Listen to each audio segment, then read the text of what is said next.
আমাদের ধমনীতে লড়াই চাই, লড়াই লড়াই লড়াই চাই।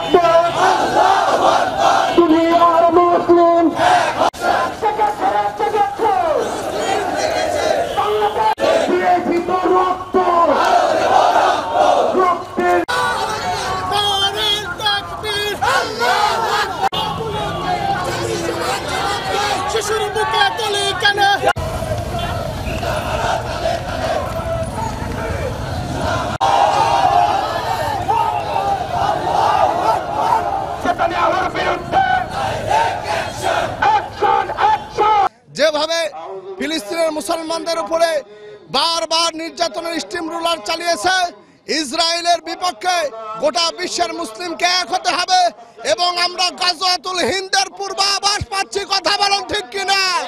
আমরা গাজওয়াতুল হিন্দের পূর্বাভাস পাচ্ছি। গাজওয়াতুল হিন্দের মাধ্যমে ফিলিস্তিন হবে মুসলিম রাষ্ট্রের সর্ববৃহৎ প্রাণ কেন্দ্র, যেখান থেকে খেলাফত কায়েম হবে ইনশাআল্লাহ। আফগানিস্তান এশিয়া মহাদেশে জিহাদ সন্ত্রাসী বলে গুনাহ ফেলে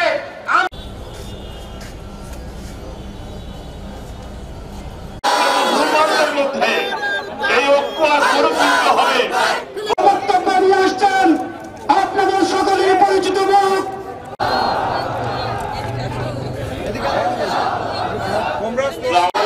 আমাদের সন্তানদের এই চেতনা যদি আমরা জাগ্রত করতে পারি। আজ মুসলমান আমরা দোয়া করি বিশ্বের মুসলমান একতা হোক, এক হোক। আর বিশ্বের মুসলমান যদি এক হয় তাহলে আশা করা যায় এগুলা বন্ধ হবে এবং গাজাবাসী, ফিলিস্তিনবাসী তাদের নিজস্ব দেশ, তাদের স্বাধীনতা আছে।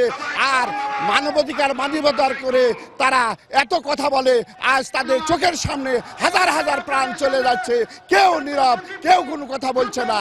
এই জন্য আমরা এই উদ্দেশ্যে আসছি, আল্লাহর কাছে কাঁদছি, দোয়া করছি আল্লাহ যেন তাদেরকে আবাবিল পাখি দিয়ে যেভাবে কাবা শরীফকে রক্ষা করেছেন, আবার আল্লাহর কাছে দোয়া করি আল্লাহ যেন এই আবাবিল পাখি দিয়ে তাদেরকে ধ্বংস করে দিয়ে এই ফিলিস্তিনিদেরকে স্বাধীনতা দিক। এটাই আল্লাহর কাছে কামনা।